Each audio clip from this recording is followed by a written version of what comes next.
ഒരു കാലഘട്ടം വരെ യുവനടന്മാരെന്നാൽ മലയാളികളുടെ മനസ്സിലേക്ക് ആദ്യം ഓടിയെത്തുന്നത് കുഞ്ചാക്കോ ബോബന്റെയും പൃഥ്വിരാജിന്റെയും ജയസൂര്യയുടെയും പേരുകൾ മാത്രമായിരുന്നു.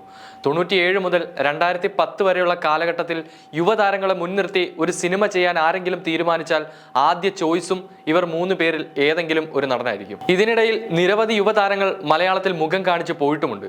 എന്നാൽ അവർക്കൊന്നും ഈ 3 താരങ്ങളുടെ ഒപ്പം മോളിവുഡിൽ ഒരു സ്ഥിരമായ ഇരിപ്പിടം ഉണ്ടാക്കാൻ സാധിച്ചില്ല.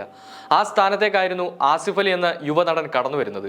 കൈ പിടിച്ചു കയറ്റാൻ തനിക്ക് ആരുമില്ല എന്ന തിരിച്ചറിവോടെ തന്നെയായിരുന്നു ആസിഫ് അലി സിനിമയിലേക്ക് എത്തുന്നത്.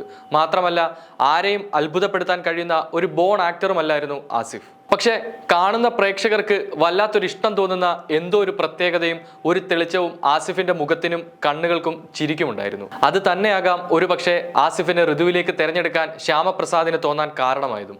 ആസിഫ് അലിയുടെ കരിയറിൽ ഏറ്റവും ഗുണം ചെയ്തത് ആസിഫിന്റെ തുടക്കകാലമാണെന്നതിൽ ആർക്കും സംശയമില്ലാത്ത കാര്യമാണ്. കാരണം ഒരുപിടി അതുല്യ സംവിധായകരോടൊപ്പം സിനിമാ ജീവിതത്തിന്റെ തുടക്കകാലത്ത് തന്നെ ആസിഫിന് പ്രവർത്തിക്കാൻ സാധിച്ചു. ശ്യാമപ്രസാദ്, സത്യനന്ദിക്കാട്, സിബി മലയിൽ തുടങ്ങിയ മികച്ച ഒരുപിടി സംവിധായകരായിരുന്നു ആസിഫിനെ തുടക്കകാലത്ത് കൈപിടിച്ചുയർത്തിയത്. മലയാള സിനിമയുടെ മുഖം മാറ്റിയ സിനിമയായിരുന്നു രാജേഷ് പിള്ള ഒരുക്കിയ ട്രാഫിക്. ആ ട്രാഫിക്കിലൂടെ തന്നെയായിരുന്നു ആസിഫ് അലി എന്ന നടനും ഉദിച്ചു വന്നത്. ട്രാഫിക്കിലെ ഏറ്റവും അഭിനയ പ്രാധാന്യമുള്ള കഥാപാത്രങ്ങളിൽ ഒന്നായിരുന്നു ആസിഫ് അവതരിപ്പിച്ച രാജീവ് എന്ന കഥാപാത്രം.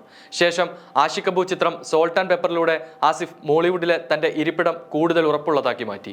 പിന്നീട് അമൽനീര ചിത്രം ബാച്ചിലർ പാർട്ടിയിലെ ടോണി കൂടി എത്തിയതോടെ ആസിഫ് പ്രേക്ഷകരുടെ പ്രിയപ്പെട്ട നടനും ഒപ്പം മാർക്കറ്റ് വാല്യൂള്ള നായകനായി മാറുകയും ചെയ്തു. ഇതിനിടയിൽ നല്ലതും മോശവുമായ ചില സിനിമകൾ ആസിഫിൻ്റെതായി പുറത്തു വന്നിരുന്നു. എന്നാൽ ബാച്ചിലർ പാർട്ടിക്ക് ശേഷം വലിയൊരു പരാജയത്തിന്റെ കൂമ്പാരത്തിലേക്കാണ് ആസിഫ് അലി ചിത്രങ്ങൾ ചെന്ന് പതിച്ചത്. ഓർക്കണം, 2012 ബാച്ചിലർ പാർട്ടി റിലീസ് ചെയ്തത്. തുടർന്നുള്ള 4 വർഷക്കാലം ചില നല്ല കഥാപാത്രങ്ങളും ചില മൾട്ടി സ്റ്റാർ സിനിമകളിൽ തല കാണിച്ചതും ഒഴിച്ചാൽ ആസിഫിൻ്റെതായി പുറത്തിറങ്ങിയ മിക്ക ചിത്രങ്ങളും പരാജയമായിരുന്നു.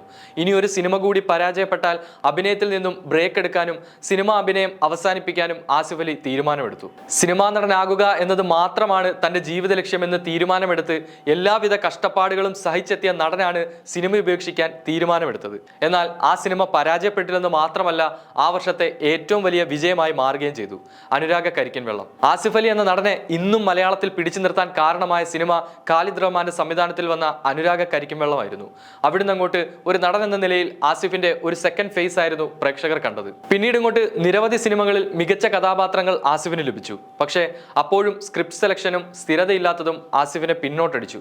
എങ്കിലും പരാജയത്തിലേക്ക് കൂപ്പുകുത്തുകയാണ് എന്ന് തോന്നുന്ന നിമിഷം ആസിഫ് ശക്തമായി തിരിച്ചു വരുന്നതും പ്രേക്ഷകർ കണ്ടു. സൺഡേ ഹോളിഡേയിലൂടെ ജിസ് ജോയും, കെട്ടിയോളാണന്റെ മാലാഖയിലൂടെ നിസാം ബഷീറും, കൂമനിലൂടെ ജീത്തു ജോസഫും ആസിഫിനെ പിടിച്ചു നിർത്തി. എന്നാൽ കൂമന് ശേഷം വീണ്ടും ആസിഫ് ചിത്രങ്ങൾ പരാജയത്തിന്റെ രുചി അറിഞ്ഞു തുടങ്ങി. പലരും അതിന്റെ പേരിൽ ക്രൂരമായി കളിയാക്കി, ഇരട്ട പേരുകൾ ഇട്ടു. പക്ഷേ തോറ്റുമടങ്ങാൻ ആസിഫ് അലി എന്ന നടന് കഴിയില്ലായിരുന്നു. ഒടുവിൽ തനിക്ക് ഏറ്റവും കൂടുതൽ സോളോ ഹിറ്റുകൾ സമ്മാനിച്ച ഉറ്റ സുഹൃത്ത് ജിസ് ജോയ് തന്നെ ആസിഫ് അലിക്ക് ഒരു തിരിച്ചുവരവ് നൽകിയിരിക്കുകയാണ് തലവനിലൂടെ. നിറഞ്ഞ കണ്ണുകളോടെയാണ് ആസിഫ് തലവന്റെ വിജയത്തെ സ്വീകരിച്ചത്. ഫഹദ് ഫാസിൽ കഴിഞ്ഞാൽ കണ്ണുകൾ ഇത്ര നന്നായി ഉപയോഗിച്ച് അഭിനയിക്കുന്ന മറ്റൊരു യുവനടൻ മലയാളത്തിലുണ്ടോ എന്ന് സംശയമാണ്. അത്രത്തോളം മികച്ച നടനാണ് ആസിഫ് അലി. ആരൊക്കെ പഴിച്ചാലും അയാളുടെ ഒരു നല്ല സിനിമയ്ക്കായി കാത്തിരിക്കുന്ന, ആ സിനിമ കണ്ട് വിജയിപ്പിക്കാൻ തയ്യാറാകുന്ന ഒരു കൂട്ടം പ്രേക്ഷകർ ഇന്നും കേരളത്തിലുണ്ട്.